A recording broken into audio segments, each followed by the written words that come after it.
Soalan 2 ialah soalan penyelesaian persamaan linear serentak. Kalau kita tengok kita punya persamaan linear kita, yang first ni dia ada pecahan. So kita tak nak pecahan, kita nak bagi dia jadi macam yang persamaan linear yang dekat bawah ni. Dia tak ada pecahan pun, cantik je, sebaris je. Jadi untuk kita tak nak dia jadi pecahan, kalau kita tengok pecahan ni dia per 4. Jadi untuk kita buang pecahan ni, kita darab dengan 4. 3/4 kalau darab dengan 4, kita cuba tekan kalkulator apa jadi nanti. 3/4 okey, darab dengan 4, kita akan dapat 3. Maksudnya 4 tu akan hilang. Okey, jadi apabila ini darab dengan 4, sebaris ni semua kena darab dengan 4. 2 darab dengan 4, 5 pun akan darab dengan 4. Okey, jadi kita buat dulu yang baris atas. 2 darab 4, kita akan dapat 8x. 3/4 darab dengan 4, tadi kita dah tekan kalkulator, 4 dengan 4 ni dia akan hilang. So dia akan jadi tolak 3y, sama dengan 5 darab 4, kita akan dapat 20. Kalau kita tengok baris yang atas ni, kita dah tak ada lagi pecahan. Bila dah tak ada pecahan, kita salin yang bawah pula.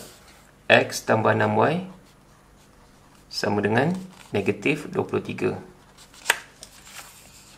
Okey, masalah kita sekarang ialah kita nak bagi dia sama, yang atas dengan bawah sama. Kalau kita tengok tak ada yang sama. Yang x ni, ini 8x, ni x, ni 1x, tak sama. Ni 3, yang ni 6, tak sama. So kita kena bagi sama, sama ada x ataupun y.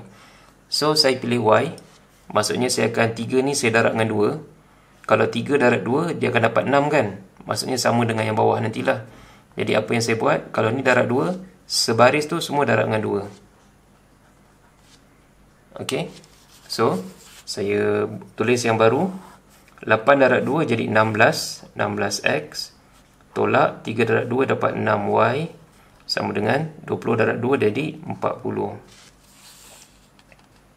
Okey, bila kita dah selesai baris yang atas, yang bawah tu kita salin balik. X tambah 6y sama dengan negatif 23. Okey, dan saya asingkan. Ini kawasan X, ini kawasan Y, ini kawasan nombor. Dia tak ada X, dia tak ada Y. Okey, bila sampai sini, apa yang saya buat ialah kita tengok yang sama ialah Y, 66. Macam mana saya nak bagi kawasan ni jadi kosong? Ini negatif 6, ini positif 6. Kalau kita nak bagi dia jadi kosong, kita akan guna tambah. Kalau kita guna tolak, negatif 6 tolak 6, dia akan jadi negatif 12.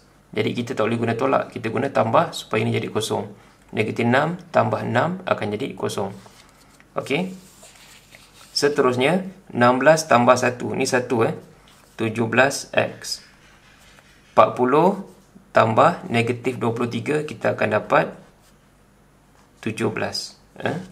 Okey, bila sampai sini, apa kita buat? Saya salin semula. 17x sama dengan 17. X sama dengan 17 per 17 ni turun kat bawah. Okey, 17 per 17, X akan sama dengan 1.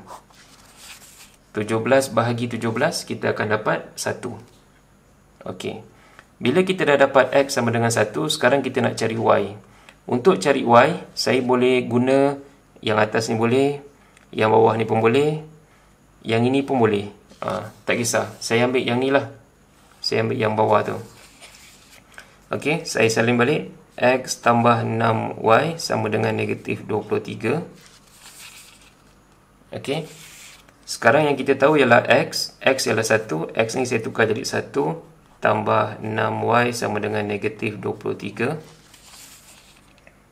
Okey, 6y, y ni saya biar kat depan, sama dengan negatif 23. 1 ni dia positif. Kalau kita pindah ke belakang, dia akan jadi negatif 1. Okey, seterusnya 6y sama dengan negatif 23 tolak 1, negatif 24. Y sama dengan negatif 24 per 6. 6 turun bawah. Y sama dengan negatif 24 per 6. Negatif 24 bahagi 6. Kita akan dapat negatif 4. Maka X kita sama dengan 1. Y kita sama dengan negatif 4.